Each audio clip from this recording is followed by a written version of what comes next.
Good morning. This is Father Stephen Kelly from St. John's Church in Detroit. We're continuing our series of daily morning meditations where we generally look at one or another of the lessons that are assigned for morning or evening prayer, what is known as the Daily Office Lectionary. Today for Wednesday, let's take a look at that lesson that's assigned for evening prayer from the book of Job. Now, yesterday we began chapter 38, and we heard for the first time God speaking directly to Job. The interesting part of this whole story is we hear about the ruin of Job in the beginning, and then his friends come in and kind of give him all sorts of reasons why they think he's going through such a hard time. And these contain nuggets of truth about God, but yet they also are wrong in some places. Then, near the end of it, Job, of course, throughout the whole thing, Job is saying, it's not true, I'm not wicked, this isn't happening to me because I did something sinful. And we know, because we heard the beginning of the story, that in fact, he is not sinful. He's one of the most righteous and good men.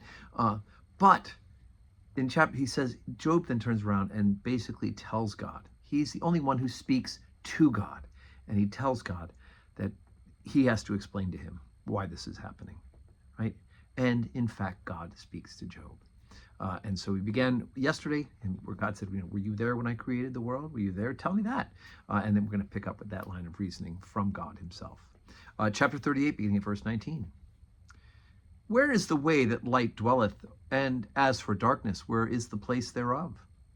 That thou shouldest take it to the bound thereof, and that thou shouldest know the paths to the house thereof? Knowest thou it because thou wast then born, or because the number of thy days is great?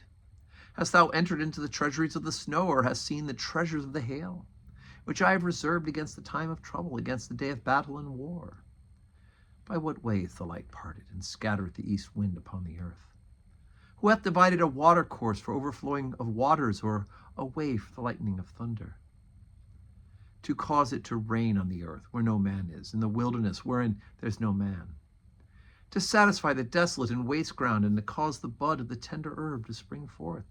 Hath the rain a father, or hath begotten the drops of dew? Out of whose womb came the ice, and the hoary frost of heaven, who hath gendered it?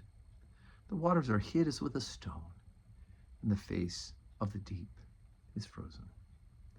Okay, so obviously this is written as the whole story, of course, is kind of a one long teaching parable, and it is written in the idea of what the concept of what the universe looked like at that time. But here's the important part for us to remember about this, and that is that of all the characters in the book of Job, all of Job's friends who talk about God, it is only Job who talks to God. Right there is the remarkable and amazing and important thing to remember. Were their friends praying for Job? Were their friends interceding to God in this book and saying to God, this isn't fair, but your will be done? Or praying and interceding on behalf of Job? It's only Job who speaks to God himself.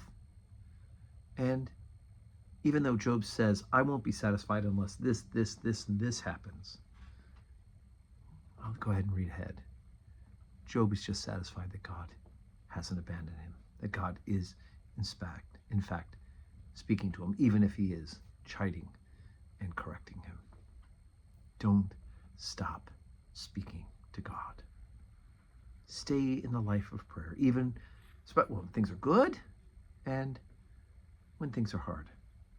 Keep talking to God, even if it doesn't seem like the situation's fair. Keep talking to God. Keep praying.